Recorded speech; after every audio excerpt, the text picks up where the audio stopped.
దేవుని నామమునకు మహిమ కలుగునుగాక. ప్రభుని మనం స్తుతించుదాం. హల్లెలూయా, హల్లెలూయా. ప్రభు సన్నిధిలో చక్కని సమయాన్ని మనం కలిగి ఉంటున్నాం. దేవుని వాక్యంలో నుండి రోమా పత్రిక 8వ అధ్యాయము. దేవుని వాక్యంలో నుండి రోమా పత్రిక 8వ అధ్యాయము 14వ వచనము నుండి మనం చూస్తే, లేక 12వ వచనము నుండి కూడా మనం ఈ విషయాలు చదువుకోవాల్సి ఉంది. 12 నుండి 17 వరకున్న ఈ మాటలన్నీ ఎంతో ప్రాముఖ్యమైన విషయాలను మనకు తెలియజేస్తుంది. అయితే 14లో, దేవుని ఆత్మచేత ఎందరు నడిపింపబడుదురో వారందరూ దేవుని కుమారులై ఉందురు.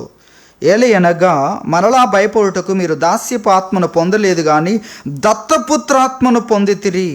ఆ ఆత్మ కలిగిన వారమై మనము అబ్బా తండ్రి అని మొరపెట్టుచున్నాము. మనము దేవుని పిల్లలమని ఆత్మ తానే మన ఆత్మతో కూడా సాక్ష్యం ఇచ్చుచున్నాడు అని దేవుని వాక్యములో మనం చూస్తున్నాం. దేవుని వాక్యములో మనము 14వ వచనాన్ని ధ్యానిస్తూ వచ్చాం. దేవుని ఆత్మచేత ఎందరూ నడిపింపబడుదురో వారందరూ దేవుని కుమారులై ఉందురు అని. అలాగే 15, 16 వచనాలు కూడా అదే సంగతుల గురించి మనకు తెలియజేస్తుంది.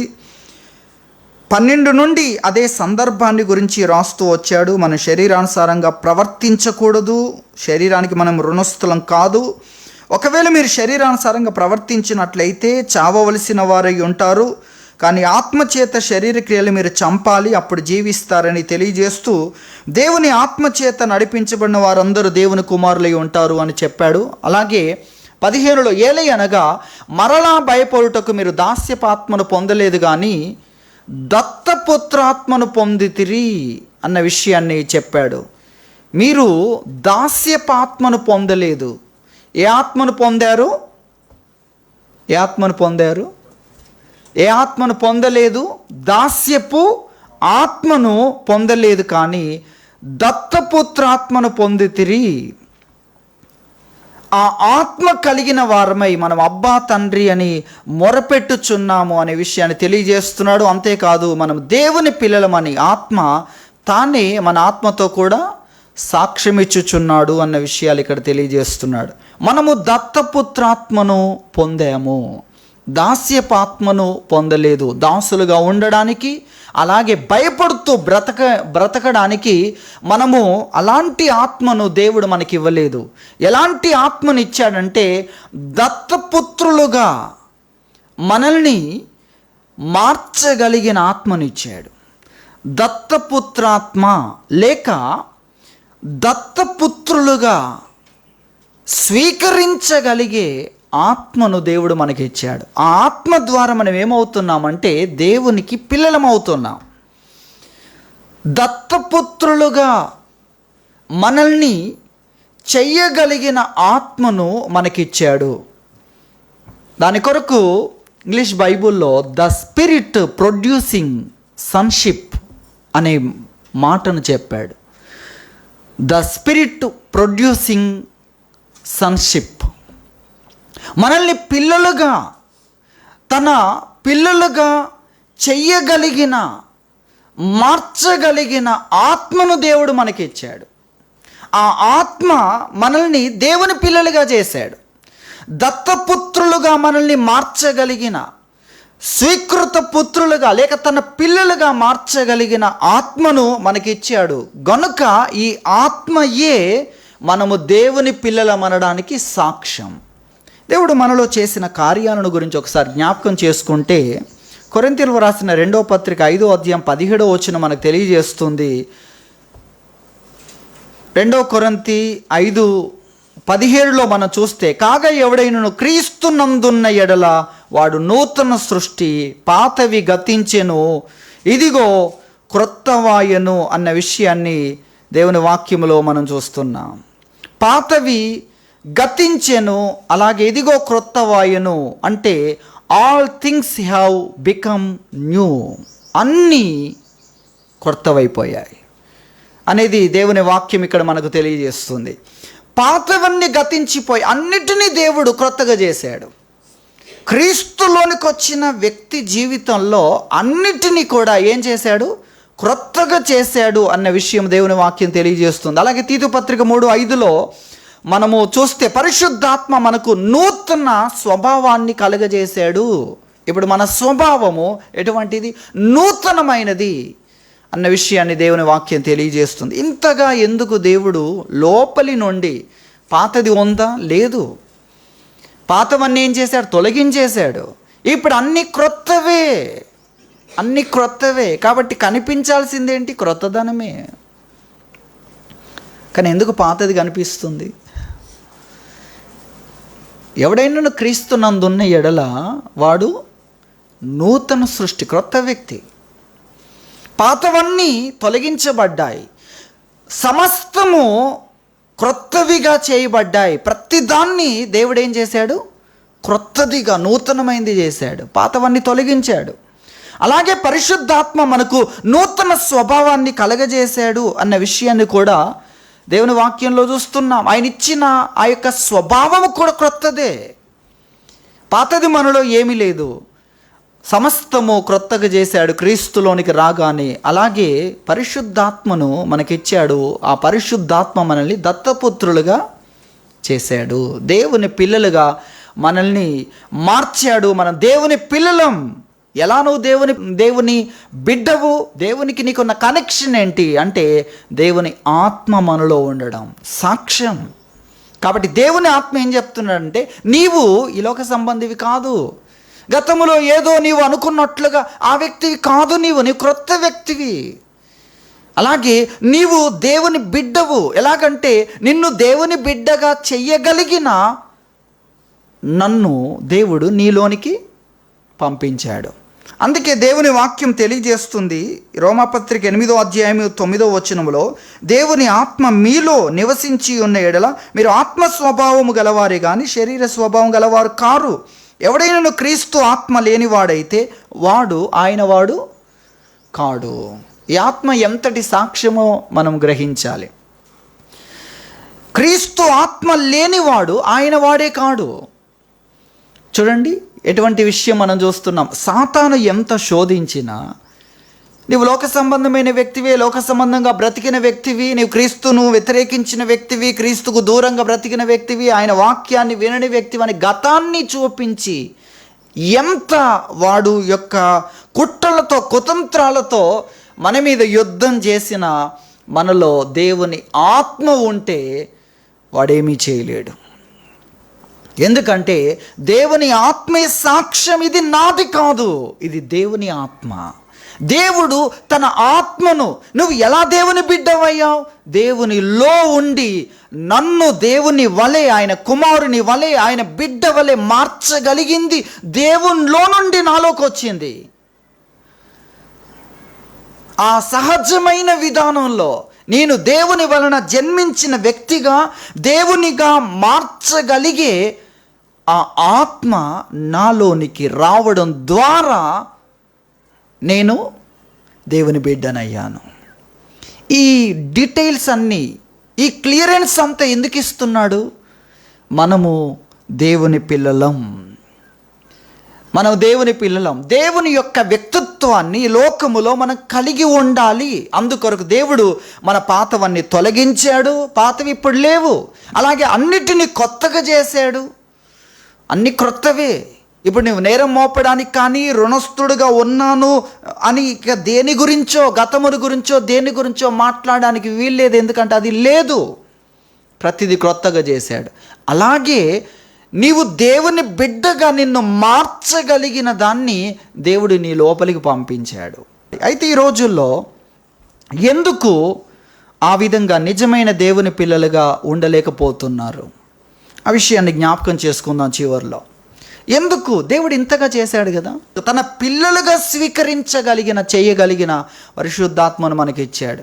మనలో పాతది లేదు, పాతవన్నీ గతించాయి. ఎవడైనా క్రీస్తునందున్న ఎడల, క్రీస్తులోనికి వస్తే పాతవన్నీ గతించాయి, అన్నీ క్రొత్తవయ్యాయి. తర్వాత మనల్ని దేవుని పిల్లలుగా చెయ్యగలిగిన ఆత్మను మనకి ఇచ్చాడు. ఇక మన కొలమానం ఏంటి? మన ప్రేరేపణ ఏంటి? మన గురి ఏంటంటే దేవుని కుమారుడే. దేవుని పిల్లలుగా ఉండే విషయాలే మన ముందు ఉంటాయి. ఎందుకంటే దానికోసం పిలువబడ్డాం. దాని కొరకే పిలువబడ్డాం. కాబట్టి అందుకొరకు శిక్షణ ఇచ్చి మనల్ని అలా చేయగలిగిన పరిశుద్ధాత్మను మనకి ఇచ్చాడు. మనల్ని అంతరంగంలో అలా చేయగలిగిన, నడిపించగలిగిన వ్యక్తిని మనకి ఇచ్చాడు. ఇంతగా దేవుడు చేసిన ఎందుకు దేవుని పిల్లలుగా అనేకులు ఉండలేకపోతున్నారు? ఇంతగా చేశాడు కదా, లోపల నుండే చేశాడు కదా. అలాగే తన ఆత్మను, మనల్ని దేవుని పిల్లలుగా జీవింప చేయగలిగిన ఆత్మని ఇచ్చాడు కదా. ఇంత చేసినా ఎందుకు కొంతమంది ప్రభువులోకి వచ్చిన తర్వాత నూతన సృష్టిగా ఉండలేకపోతున్నారు? ఈ విషయాన్ని మనం ఆలోచించాలి. దేవుని పిల్లలు అనేది పేరు బాగానే ఉంది. జీవితం చూడండి, దేవుని కుమారుడు, దేవుని కుమార్తె, దేవుని పిల్లలు అనే దానికి ఏవైతే వాక్యాలు ఉన్నాయో ఆ వాక్యాలకు సరిగ్గా మనం సరిపోతున్నామా? నీతిని జరిగించాలి అనుకున్నప్పుడు మనం నీతిని జరిగించేవారుగా ఉంటున్నామా? దుర్నీతిని ద్వేషించేవారుగా మనం ఉంటున్నామా? ప్రత్యేకంగా ఉండాలి, ప్రత్యేకంగా అంటే అపవిత్రతకు దూరంగా, నీతి న్యాయాలకు మారుపేరుగా, సాక్ష్యంగా, స్తంభముగా, ఉనికిగా మనం ప్రత్యేకంగా ఉంటున్నామా? ఎన్ని విషయాలు లోకములో ఉన్నా వాటికి నాకు సంబంధం లేదు. ఆలోచనలకు కానీ లోపలి నుండి బయటి వరకు ప్రత్యక్షపరుచుకునే విషయాల్లో వాటికి నా జీవితానికి సంబంధం లేదు అన్న ప్రత్యేకత ఉందా మనలో? ఉంటే దేవుడు అంటున్నాడు, నేను మిమ్మల్ని చేర్చుకుంటాను, నా పిల్లలు అని నేను మిమ్మల్ని చేర్చుకుంటాను. కానీ ఆ ప్రత్యేకత లేకపోతే, పేరు మాత్రమే ఉంది కానీ జీవితం లేకపోతే ఎందుకు అనేకులు ఉండలేకపోతున్నారు? ఇంతగా దేవుడు కార్యాలు చేసినా ఎందుకు ఉండలేకపోతున్నారు? ఒక 4 విషయాలు జ్ఞాపకం చేసుకుందాం. 4 విషయాల్లో మొట్టమొదటి విషయం ఏంటంటే, మొట్టమొదటి విషయం దేవుని మీద ఆధారపడే జీవితం లేదు, అంటే ప్రార్థన లేదు. ఏం ప్రార్థన? పరిశుద్ధాత్మ దేవుడు నన్ను నడిపించాలి, ఆయన నాకు సహాయం చేయాలి అనే ప్రార్థన లేకపోవడం ద్వారా ఆ విధమైన పరిస్థితి లేదు. కీర్తనల గ్రంథం 143 కీర్తన 10వ వచనములో మనం చూస్తే, నీవే నా దేవుడవు, నీ చిత్తానుసారంగా ప్రవర్తించుటకు నాకు నేర్పుము, దయగల నీ ఆత్మ సమభూమి గల ప్రదేశమందు నన్ను నడిపించునుగాక. దయగల నీ ఆత్మ సమభూమి గల ప్రదేశాల్లో నన్ను నడిపించునుగాక అనే ప్రార్థన ఇక్కడ భక్తుడు చేస్తున్నట్లుగా దేవుని వాక్యంలో మనం చూస్తున్నాం. పరిశుద్ధాత్మ మీద ఆధారపడకపోవడం. దేవుడు తన ఆత్మ నాకు ఇచ్చాడు, పరిశుద్ధాత్ముడు మీతో ఉంటాడు, తర్వాత మీలో ఉంటాడని చెప్పాడు. ఆయన మనతో ఉన్నాడు, తర్వాత మనల్లో ఉన్నాడు. కానీ మనం చూసేదంతా ఆయన వైపు కాదు. ఆధారపడాలి, ఇది మనం ఇక్కడ నేర్చుకుంటున్నాం. ఆధారపడాలి, నిన్ను నడిపించేవాడు ఉన్నాడు. ఆధారపడాలి, ఆయనే జవాబు. మన బలహీనతలన్నిటికీ ఆయనే జవాబు. మనలో ఏం బలహీనతలు ఉన్నాయో వాటన్నిటికీ ఆయనే జవాబు. నువ్వు ఎదగలేని స్థితిలో ఉన్నావా? ఆయనే జవాబు. నీకు అనుభవం లేదా? ఆయనే జవాబు. నీవు కొన్ని విషయాల్లో బలహీనతలు కలిగి ఉన్నావా? నీ బలహీనతను చూచి సహాయం చేసేవాడు పరిశుద్ధాత్మ దేవుడు. ఆయనకి సహాయం చేస్తాడు. ఎక్కడి నుండి? ప్రార్థన కూడా రాదా? నీకు ప్రార్థన నేర్పిస్తాడు. ఎక్కడి నుండి సహాయం చేస్తాడు అంటే మొదటి నుండి కూడా నీకు సహాయం చేస్తాడు. కానీ మనం ఏం చేయాలి? ఆధారపడాలి. అనేకులు ఆయన లేడనుకుంటున్నారు. నీకు అర్థమవుతుందా? ఆయన లేడనుకుంటున్నారు. ఎవరు? నీతో ఉండడానికి, నీలో ఉండడానికి వచ్చినవాడు. నీతో ఉండడం మాత్రమే కాదు, నీ లోపల కూడా ఆయన ఉండి మరణములో కూడా నీకు జీవాన్ని ఇవ్వడానికి ఆయన వచ్చాడు. ఆయన ఎక్కడున్నాడు? నీతో ఉన్నాడు అనేది మనం గ్రహించాలి. మనతో ఉన్నాడు, అలాగే మనలో ఉన్నాడు అన్న విషయాన్ని మనం మర్చిపోవద్దు. కానీ మనం ఏమనుకుంటున్నాం? మనతో దేవుడు ఉన్నాడు అనే దానికంటే మనతో ఏముంది? వ్యతిరేక విషయాలు ఉన్నాయి, కష్టాలు ఉన్నాయి, సమస్యలు ఉన్నాయి, కొదువలు ఉన్నాయి, భయాలు ఉన్నాయి, రోగాలు ఉన్నాయి, సాతాను ఉన్నాడు. ఇవన్నీ వాస్తవాలు అవుతున్నాయి. దేవుడు ఉన్నాడు అనేది మాత్రం దేవుడు కూడా ఉన్నాడనేది మాత్రం పలకలేకపోతున్నాం. ఎవరున్నారు? ఆయన కూడా ఉన్నాడు. అది మనం గ్రహించాలి. ఎక్కడైనా ఆయన కూడా ఉంటే పరిస్థితులు, ఆయన ఉంటే ఇక అవన్నీ వేరు. ఆయన ఉంటే అవన్నీ వేరు. లాజరు సమాధి దగ్గర ఎవరున్నారు? ప్రభువు ఉన్నారు. ప్రభు ఉంటే వేరు. ఆ నాయీను అనే ఊరిలో నుండి శవాన్ని మోసుకొని బయటికి వస్తున్నారు. ఆయన ఎదురుపడ్డాడు. ఆయన ఉన్నాడు అక్కడ. కాబట్టి ఏమన్నాడు? ఆ యవనస్తుని లేచి కూర్చో అన్నాడు. ఊరి బయటికి మోసుకొని వచ్చారు సమాధి చేయడాని కోసం. ఆయన లేచి కూర్చోమన్నాడు. కష్టాలు, శ్రమలు, సమస్యలు ఎన్ని ఉన్నా ఆయన కూడా ఉన్నాడు అక్కడ. పెద్ద తుఫాను, చిన్న బోటు, ఆ బోటు కూడా నీళ్ళతో నిండింది. ఇక అట్టడుకు వెళ్ళిపోవాలి, కానీ వెళ్ళిపోవట్లేదు. వెళ్ళిపోయే ముందు అది నిండింది మిక్కిలి అపాయకరం. ఇక ఏ క్షణంలో ఏం జరుగుద్దో అన్నది, కానీ జరగట్లేదు. ఎందుకంటే దాంట్లో ఎవరున్నారు? ప్రభువు ఉన్నాడు. ప్రభువు ఉన్నాడన్నప్పుడు విషయాలన్నీ వేరు. అది మనం గ్రహించాలి. ప్రభువు ఉన్న ఆ విషయాలన్నీ ఎటువంటి విజయాలు కలిగాయో మనం గ్రహించాలి. ఆ కానా అనే ఆ ఊర్లో కూడా వివాహ విందులో ఎవరున్నారు? ప్రభువు ఉన్నాడు. కాబట్టి ఆయన నీళ్ళనే తీసుకురమ్మని నీళ్ళనే ద్రాక్షారసంగా మార్చాడు. ఆయన ఉంటే వేరు. కాబట్టి ఇప్పుడు ఆయన్ను మినహాయించి చూస్తున్నాం. ఆయన్ను మినహాయించి నేనున్నాను అనే చూస్తున్నాం మనం. నేనే ఉన్నాను, నా బలము తక్కువ, నా జ్ఞానము తక్కువ, నా శక్తి తక్కువ, నేను అని చెప్పే ప్రతి దాంట్లో లోపంతో నేను అంటున్నాం మన గురించి వ్యక్తిగతంగా. కానీ ప్రభువు ఉన్నాడు అక్కడ. నీతో ప్రభువు ఉన్నాడు. నువ్వు బలహీనుడవే, బలవంతుడున్నాడు. నువ్వు విజయాన్ని పొందలేవు, నీకు ఇచ్చేవాడు ఉన్నాడు. నీవు నిస్సహాయుడవే, కానీ నీకు సహాయం చేయగలిగిన దేవుడు ఉన్నాడు. ఆ విషయాన్ని కూడా చూడాలి కదా. చూస్తేనే కదా మనం ప్రార్థన చేస్తాం, చూస్తేనే కదా ఆధారపడతాం. ఏం చేయాలి? ఆధారపడాలి. కాబట్టి ఆ ప్రార్థన లేనందు చేత అనేకులు సాతాను యొక్క ఉచ్చులో పడిపోతున్నారు, శోధనలో పడిపోతున్నారు. నీకు ప్రభువు ఉన్నాడు. లేదు నేను జయించలేను, నిజమే, కానీ నీకు జయాన్ని ఇవ్వడానికి ప్రభువు ఉన్నాడు కదా. వ్యక్తిగతంగా నీవంటే అది. కానీ నువ్వు ఇక్కడ తెలుసుకోవాల్సింది, నిన్ను ఎన్నడూ విడువకుండా ఎడబాయను అని చెప్పిన దేవుడు ఉన్నాడు. ఆయన ఉన్నాడు. ఆ విషయాన్ని ఇక్కడ గుర్తించాలి. నీకు సహాయం చేసే దేవుడు ఉన్నాడు, నీతో ఉన్నాడు, నీలో ఉన్నాడు అన్న విషయాన్ని గుర్తించి ఆయన మీద ఆధారపడాలి, ప్రార్థించాలన్న విషయాన్ని మనము మొట్టమొదటిగా ఇక్కడ దేవుని వాక్యంలో చూస్తున్నాం. ప్రార్థించాలి, ఆధారపడాలి. దేవుడు నాకున్నాడు, సహాయం చేసే దేవుడు నాకున్నాడు, విజయాన్ని ఇచ్చే దేవుడు నాకున్నాడు. నిజమే, సమస్యలు ఉన్నాయి, కష్టాలు ఉన్నాయి, ఓటమి ఉంది, నాకు అనుభవం లేదు, నాలో బలహీనత ఉంది, నాకు కొన్ని విషయాలు తెలియవు, లేక నేను ఈ విషయంలో బలహీనుణ్ణి, ఇవన్నీ నిజమే. కానీ నీకు సహాయం చేయడానికి దేవుడు నీతో ఉన్నాడు. నీ పరిస్థితులు మార్చడానికి దేవుడు నీతో ఉన్నాడు. నీకు విజయాన్ని ఇవ్వడానికి, నిన్ను ముంచబోయే ప్రళయ జలముల నుండి పైకెత్తడానికి దేవుడు నీతో ఉన్నాడు. ఆ విషయాన్ని మర్చిపోతే ఎలా?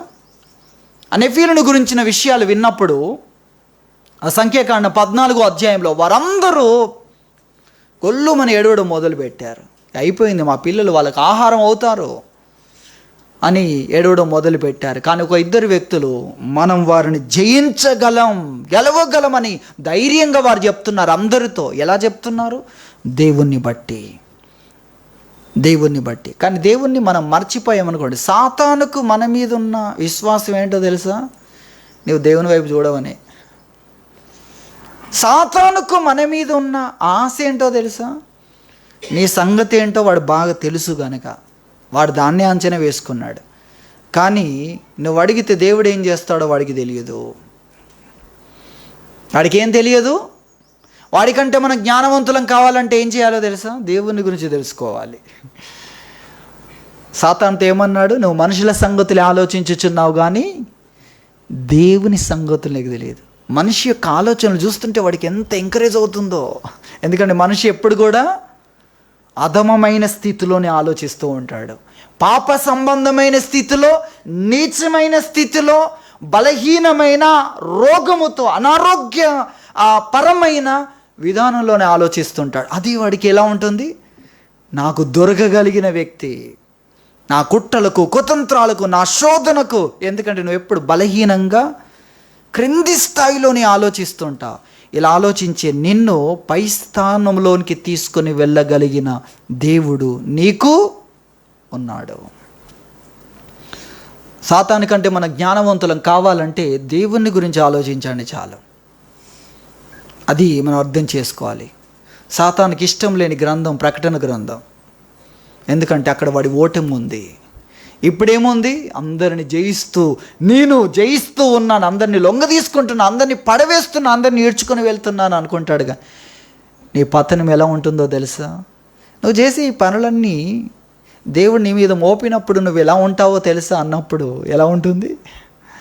ప్రతివాడు ఇష్టానుసారంగా ప్రవర్తిస్తున్నప్పుడు విర్రవీగుతుంటాడు. కానీ ముగింపును గురించి ఆలోచించిన కొంతమంది ఏమయ్యారో తెలుసా? హిట్లర్ ఏమయ్యాడండి? అనేకులైన నియంతలు చరిత్రలో ఆత్మహత్య చేసుకొని చచ్చిపోయారు. ఎందుకు? వాళ్ళ ముగింపు వాళ్ళు ఆలోచించారు. సాతాను కూడా ముగింపు ఆలోచించి, ఇది ప్రకటన గ్రంథం తెలియజేస్తుంది. సరే, ఏదేమైనా ఇక్కడ మనం గ్రహించాలి. మొదటిగా దేవుని మీద ఆధారపడడం. ఉన్నాయి నీలో బలహీనతలో, ఉన్నాయి నీకు చాలినంత శక్తి లేదు, కానీ నిన్ను బలపరిచే దేవుడు ఉన్నాడు కదా. ఎవరున్నారు? నిన్ను బలపరిచే దేవుడు. అందుకే వాగ్దానాల్లో ఎన్ని వాగ్దానాలు ఉన్నాయో, దేవుడు నా దక్షిణ హస్తంతో నిన్ను ఆదుకొందును. ఎప్పుడు నీ చేయి గురించి, నీ చేతిలో ఉన్న విషయాల గురించి, నీ శక్తి సామర్థ్యాల పరిధిలో ఉన్నవి ఆలోచిస్తుంటే ఎలా?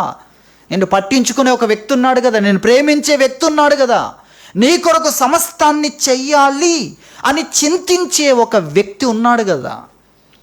ఆయన్ను బట్టి నీ పరిస్థితులు మారిపోతాయి. లేదంటే మనము కొంతకాలం జీవించి మరణించి తర్వాత పాతాళానికి వెళ్ళడం, ఇది మన ముందున్న వాస్తవాలు. కానీ మధ్యలో కలగజేసుకునే ఒక వ్యక్తి ఉన్నాడు కదా, ప్రేమించే ఒక వ్యక్తి ఉన్నాడు కదా. ఆయన దిగి వచ్చి మన కొరకు చేసిన త్యాగం చూడండి, ఎటువంటి ఆశ్చర్యకరమైన విషయం. అలాగే మనల్ని ఏ విధంగా దేవుని సన్నిధిలో నిలబెట్టాడు. కాబట్టి దేవుని మీద ఆధారపడకపోవడం ద్వారానే మనం దేవుని పిల్లలుగా అనేకులు ఉండలేకపోతున్నారు. వారు దేవుని మీద ఆధారపడితే, వారు దేవుణ్ణి అడిగితే నేను బలహీనుణ్ణి అని వారు భయానికి లోనవుతున్నారు. కానీ దేవునికి ప్రార్థించు, నేను బలపరిచే దేవుడు ఉన్నాడు. దేవుని కంటే బలవంతుడా శత్రువు? ఆలోచించండి. దేవుని కంటే బలవంతుడా? దేవుని కంటే బలవంతుడా? ఒక దృశ్యాన్ని మనం ఆలోచిస్తే, ఒక దృశ్యాన్ని ఒక స్కిట్గా కానీ, ఒక డాక్యుమెంటరీ లాగా కానీ మీరు ఆలోచించండి. అక్కడ హీరో లేడనుకోండి, విషాదమే. కానీ అక్కడ హీరో ఉన్నాడు అనుకోండి, సిచ్యువేషన్ అంతా మారిపోద్ది. అన్యాయము ఏమవుతుంది? అన్యాయాన్ని ఎదిరించి అక్కడ న్యాయం జరిగించి తీరుతాడు. ఆ పాపాత్ములైన స్త్రీని తీసుకొచ్చారు వాళ్ళు. అక్కడ ఎవరున్నారు? ప్రభు అయిన యేసుక్రీస్తున్నాడు. అక్కడ ధర్మశాస్త్రాన్ని వారు ఎందుకు అంత ధైర్యంగా ప్రభు దగ్గరికి వచ్చారు? ఆయన ఎవరు? ధర్మశాస్త్రానికే. ఆయన ధర్మశాస్త్రం యొక్క ధర్మాన్నే బోధించగలిగిన వాడని వారికి తెలియదు. దాన్ని నియమించిన వాడన్న విషయం వారికి తెలియదు. అది ప్రేమలో నుండి వచ్చింది అన్న విషయం వారికి తెలియదు. ఎట్లా రక్షిస్తాడో చూద్దాం. అది ఎక్కడి నుండి వచ్చిందో తెలుసా? మనుషుల ఎడల దేవునికి ఉన్న ప్రేమలో నుండి వచ్చింది. శాశ్వత కాలము దేవుని నిబంధనలో నిలిచి యుగములు దేవుని ఆశీర్వాదములు పొందాలి అన్న ప్రేమలో నుండి పుట్టింది అది. ఆ విషయం వాళ్ళకి తెలియదు. అది శిక్షిస్తుంది, అది కఠినంగా ఉంటుంది. దాని ముందు ఎవడైనా లొంగిపోవాల్సి ఇదే వారికి తెలుసు. కానీ అది ప్రేమలో నుండి వచ్చింది. దేవుని యొక్క ఆశీర్వాదాలు అనుభవింప చెయ్యాలి అన్న తలంపులో నుండి వచ్చింది అన్న విషయం వారికి తెలియదు. దేవుడు ఉన్న ఏ దృశ్యమైనా చూడండి అద్భుతంగా ఉంటుంది. కాబట్టి దేవుడు ఉన్నాడు అన్న విషయాన్ని మర్చిపోతేనే మనం సమస్యలోనికి, ప్రమాదంలోనికి మనం వెళ్తాం. కానీ దేవుడు ఉన్నాడు అనుకున్నప్పుడు ప్రమాదంలో కూడా ఎలా అడుగు పెడతాం? ఏమన్నా కానీ కాదు, ప్రమాదం నన్నేం చేయలేదు అని అడుగు పెడతాం. ఎప్పుడు? దేవుడు ఉన్నాడు.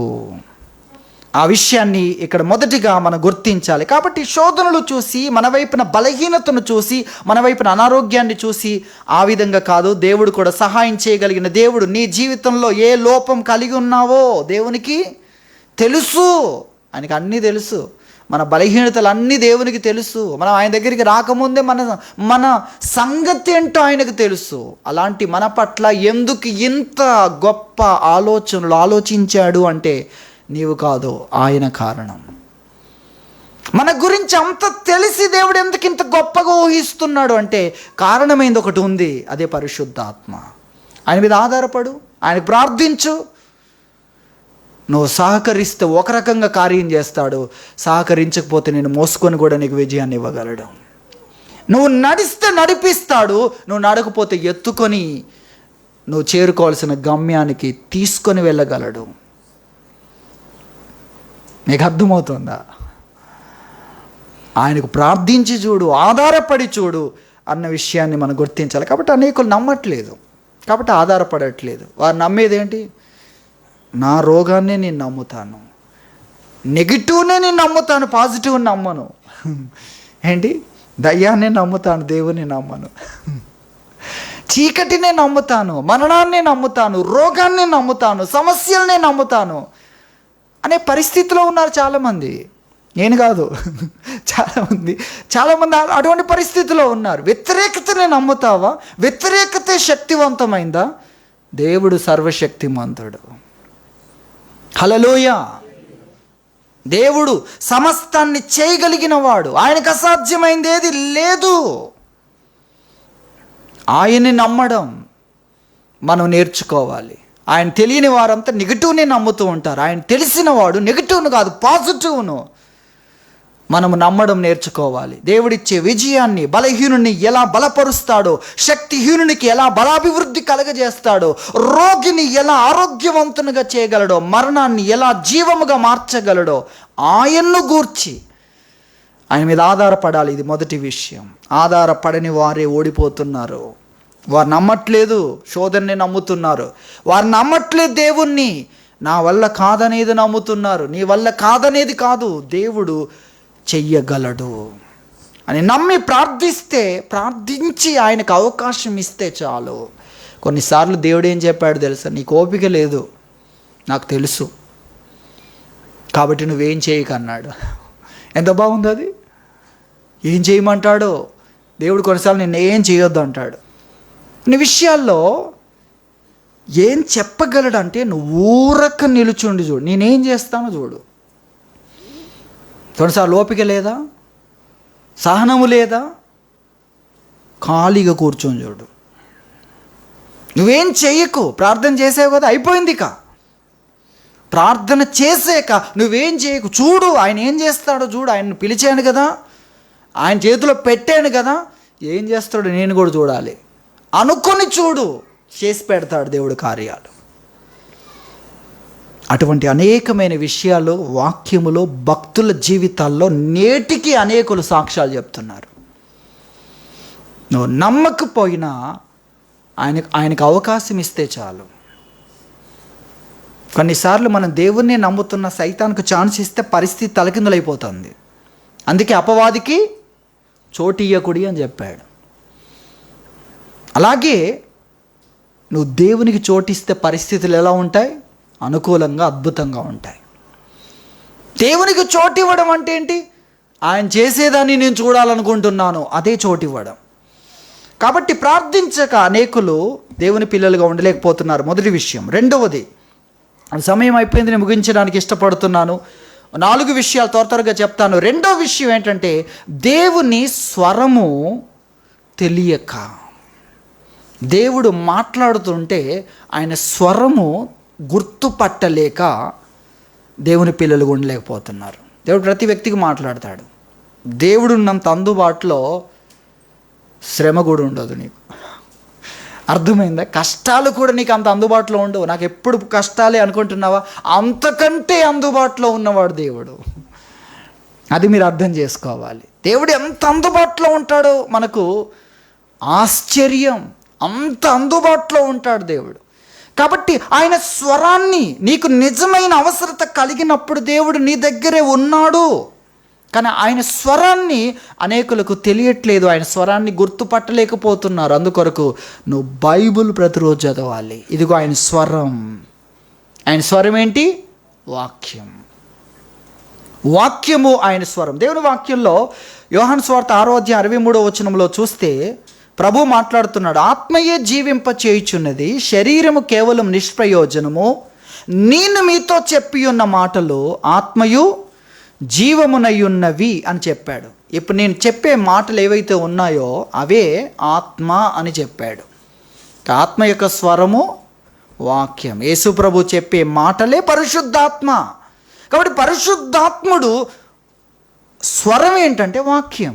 నువ్వు వాక్యాన్ని బాగా చదివితే, వాక్యాన్ని అర్థం చేసుకుంటే దేవుడు మాట్లాడేది నీకు అర్థమవుతుంది. అలాగే 16వ అధ్యాయం యోహాను సువార్త 14వ చూస్తే ఆయన నా వాటిలోనివి తీసుకొని మీకు తెలియజేయను గనక నన్ను మహిమపరచును. ఆయన వేటిలో తీసుకుంటాడు?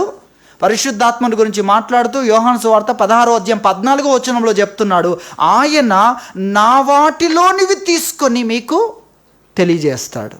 దీంట్లోవి తీసుకొని మాట్లాడతాడు. కాబట్టి ఇది మీకు బాగా తెలియాలి. ఇది బాగా తెలియాలంటే బాగా వినాలి, బాగా చదవాలి.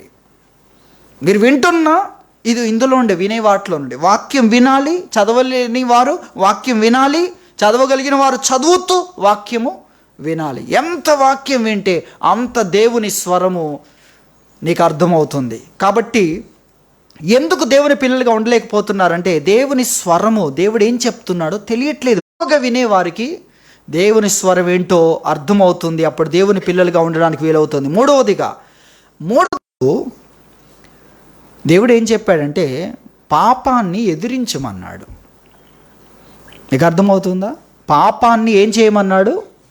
ఫైట్ చేయమన్నాడు. పాపంతో ఫైట్ చేయమన్నాడు. పాపాన్ని ఎదిరించు. నువ్వు నన్ను స్వాధీనపరచుకోవడానికి నేను ఒప్పుకోను, అడ్డగించు, ఎదురుగా నిలబడు అన్నాడు. అనేకులు ఏం చేస్తున్నారు? దాసోహం.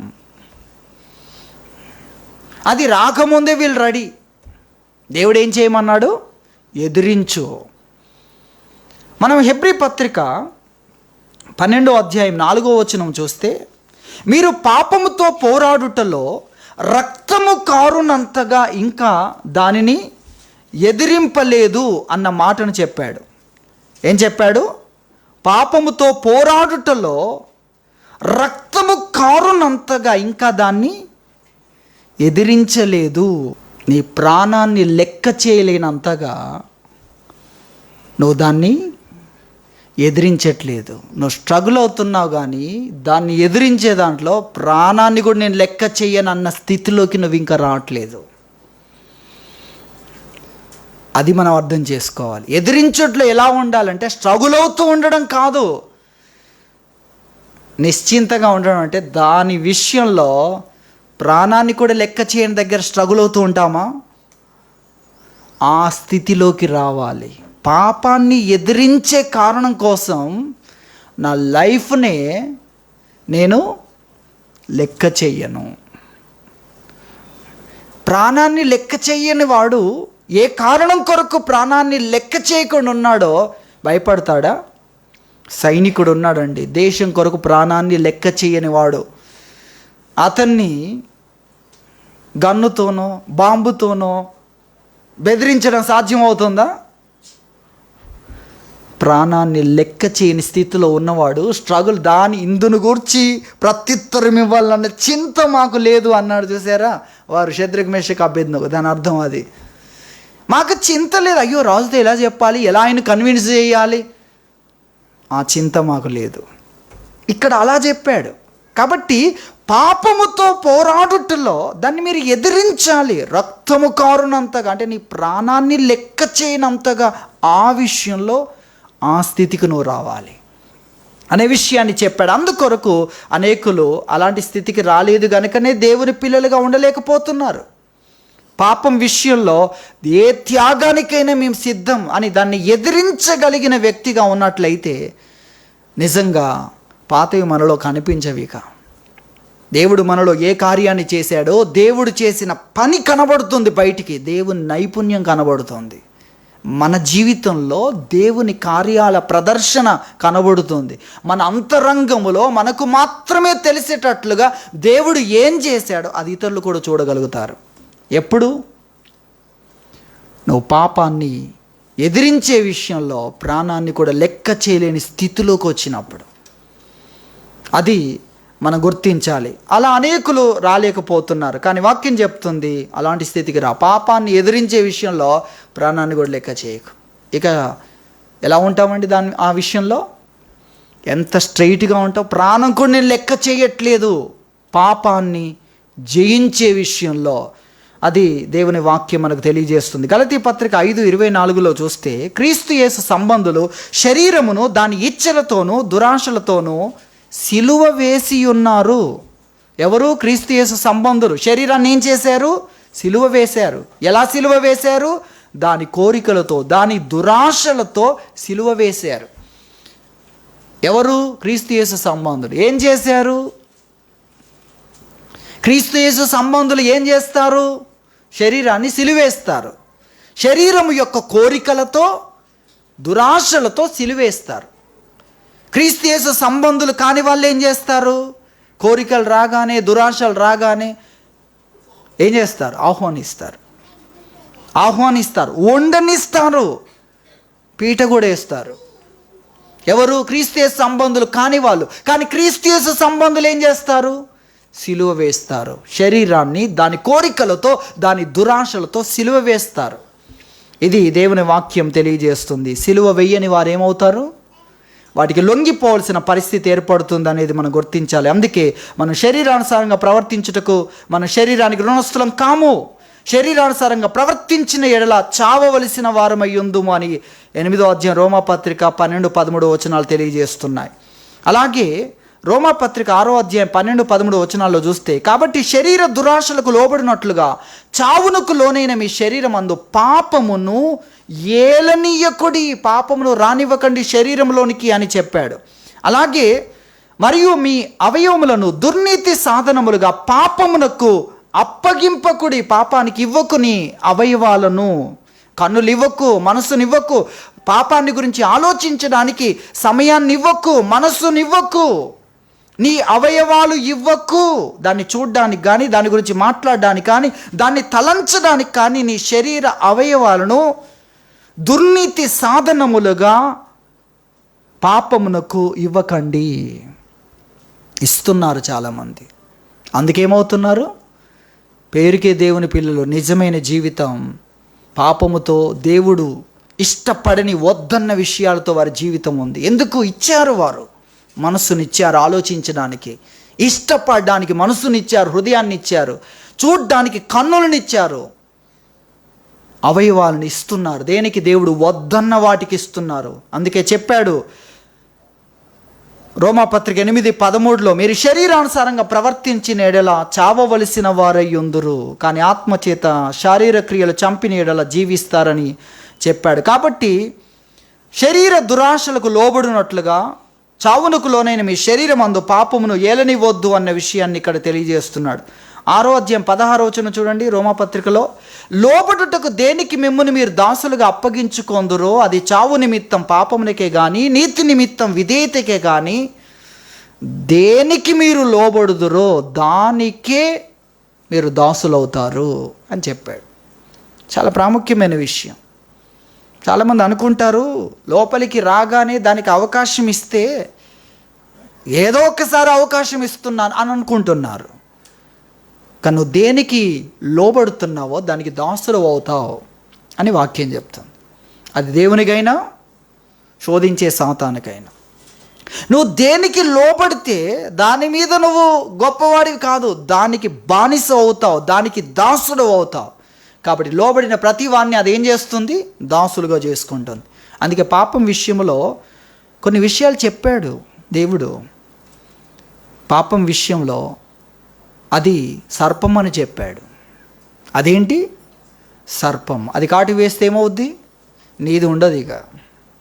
కాబట్టి దాని విషయంలో పూర్తిగా నువ్వు ఫైట్ చేయాలి. పూర్తిగా ఎక్కడ కూడా నిర్లక్ష్యం ఉండకూడదు అనే విషయాన్ని అక్కడ తెలియజేస్తున్నాడు. కాబట్టి ఇక్కడ చూస్తున్నా, దేనికి లోబడితే దానికి దాసులం అవుతాం.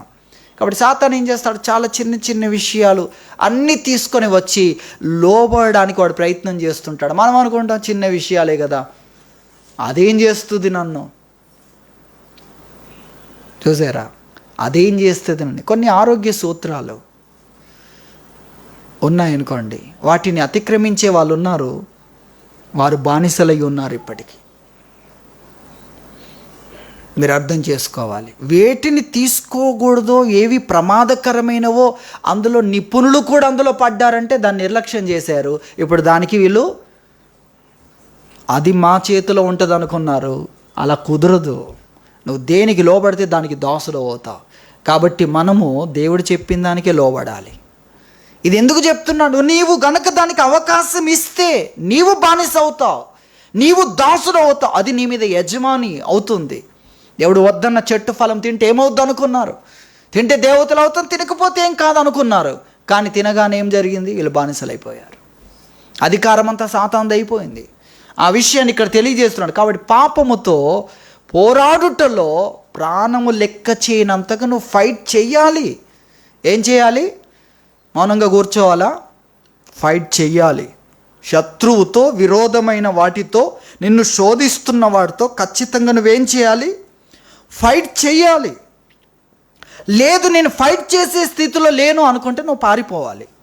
దేవుడు అది కూడా చెప్పాడు. పాపమునకు దూరంగా పారిపోండి అన్న విషయాన్ని కూడా దేవుడు చెప్పాడు. అది మనం గ్రహించాలి. కాబట్టి పాపమును ఎదురించుట, పాపమునకు లొంగిపోకూడదు, పాపమును ఎదిరించాలి. చివరిగా 4వదిగా దేవుని స్వరానికి లోబడాలి. దేవుడు చెప్తాడు, నువ్వేం చేయాలో చెప్తాడు. చాలా సులువైనవి చెప్తాడు, తేలికైనవి చెప్తాడు. ఆయన జ్ఞానానికి ఆశ్చర్యం. ఆయన జ్ఞానం మనము తెలుసుకోలేము. దేవుడు రేపటి రోజున ఒక కార్యం చేస్తాను, ఇంత సమృద్ధిగా ప్రతి ఒక్కరికి ఆహారం దొరుకుతుందని చెప్పినప్పుడు ఒక అధికారి అంటున్నాడు, ఒక మంత్రి లేక ఒక అధికారి ఏమంటున్నాడంటే, దేవుడు ఆకాశం మందు కిటికీలు తెరిచినా కూడా జరగదు, అది జరుగుతుందా అని అన్నాడు. ఎందుకంటే ఆ రోజు పరిస్థితి అలాంటిది. అంత కరువు రాజ్యమేలుతుండగా రేపటి రోజు ఇంత సమృద్ధిగా ప్రతి ఒక్కరికి ఆహారం దొరుకుతుంది, యుద్ధం చేయాలన్నా కూడా ఒక రోజు పడుతుంది. రేపటి మధ్యాహ్నానికి అట్లా జరగదు అది. కాబట్టి అతను నమ్మలేకపోతున్నాడు. ఆకాశమందు దేవుడు కిటికీలు తెరిచినా కూడా జరగదు అన్నాడు. దేవుడేం కిటికీలు తెరవలేదు, ఎందుకంటే కిటికీలు తెరవకుండానే జరుగుద్ది అక్కడ. మీకు అర్థమవుతుందా? కిటికీలు తెరవకుండానే జరుగుద్ది కనుక కిటికీలు తెరవాల్సిన అవసరం లేదు. కిటికీలు తెరిస్తేనే జరిగే పని అప్పుడే కిటికీలు తెరుస్తాడు దేవుడు. అది మీరు గుర్తించాలి. చాలాసార్లు మనము ఎలాగో ఇలా జరిగితే తప్ప, అలా కాకుండా కూడా దేవుడు చేయగలడు. దేవునికి 100,000 విధానాలు ఉన్నాయి, పద్ధతులు ఉన్నాయి. కాబట్టి కిటికీలేం తెరవలేదు, కానీ అందరికీ సమృద్ధిగా ఆహారం దొరికింది. అలాంటి కార్యాన్ని దేవుడు చేశాడు. అది శత్రువులకే తెలిసింది, వీళ్ళకి తెలియలేదు. శత్రువులకు వినిపించాడు కొన్ని శబ్దాలు, వారందరూ పారిపోయారు. ఎంత పారిపోయారంటే ఒక్క వస్తువు కూడా తీసుకోకుండా పారిపోయారు వారు, ప్రాణాలు దక్కితే చాలని. అటువంటి శబ్దాలు వీళ్ళకి కాదు వినిపించింది, శత్రువులకు వినిపించాడు. కాబట్టి వారు పారిపోయారు. ఆ విషయాన్ని వీరు నమ్మలేకపోతున్నారు. వాళ్ళు వెనక్కి వెళ్ళి మనం దగ్గరికి రాగానే చంపడానికి పొంచి ఉన్నారనే అనుమానంలో వీళ్ళు ఉన్నారు. ఎందుకంటే దేవుడు అక్కడ ఏం చేశాడో వీరికి తెలియదు, తర్వాత తెలిసింది. అంత సమృద్ధిగా దేవుడు ఆహారం ఇచ్చాడు. కాబట్టి ఆయన సులువుగా చెయ్యగలడు. దేవుని స్వరానికి మనము లోబడాలి అన్న విషయాన్ని, పరిశుద్ధాత్మను దుఃఖపరచకండి అని వాక్యంలో చెప్పాడు. లోబడాలి, ఆయన ఏం చెప్తున్నాడో విని లోబడాలి అన్న విషయాన్ని దేవుని వాక్యము మనకు తెలియజేస్తుంది. సులువైన పద్ధతులు, జయించగలిగిన సులువైన పద్ధతులు దేవుడు మనకు నేర్పిస్తాడు. పాపమును జయించగలిగిన, సాతానును జయించగలిగిన సులువైన పద్ధతులు దేవుడు మనకు నేర్పిస్తాడు. గనుక మనము ఆయన స్వరానికి లోబడితే, ఆయన చెప్పింది నువ్వు చేసి ఉంటే సురక్షితమైన స్థలంలో నీవు ఉండగలవు. కానీ ఆయనకు లోబడట్లేదు.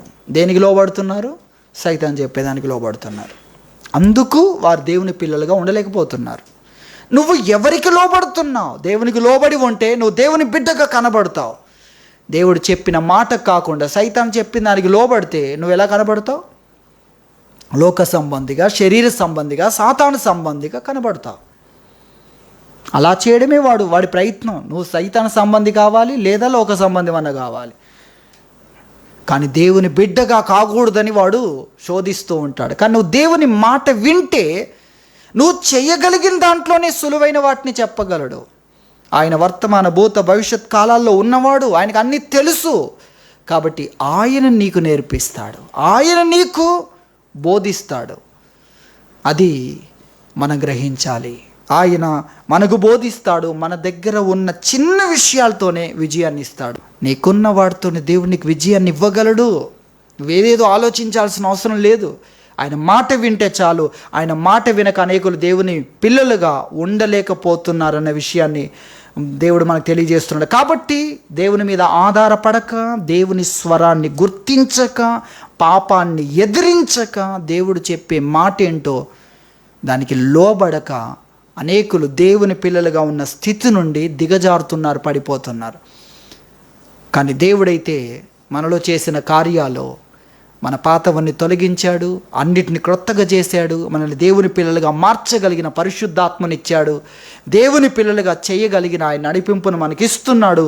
మరెందుకు దేవుని పిల్లలుగా ఉండలేకపోతున్నామంటే 4 కారణాలు. కానీ మనం దేవుని మీద ఆధారపడగలిగితే, మనము దేవుని స్వరమును వినగలిగితే, ఆయన చెప్పేదాన్ని వినగలిగితే, పాపాన్ని ఎదిరించగలిగితే, ఆయనకు లోబడగలిగితే మనం దేవుని పిల్లలుగా ప్రత్యక్షపరుచుకుంటాం. ఆ విధంగా దేవుని పిల్లలుగా, నిజమైన దేవుని పిల్లలుగా జీవించాలని ప్రభు మనకు తెలియజేస్తున్నాడు. దేవుడి వాక్యం దీవించునుగాక. ప్రార్థన చేసుకుందాం.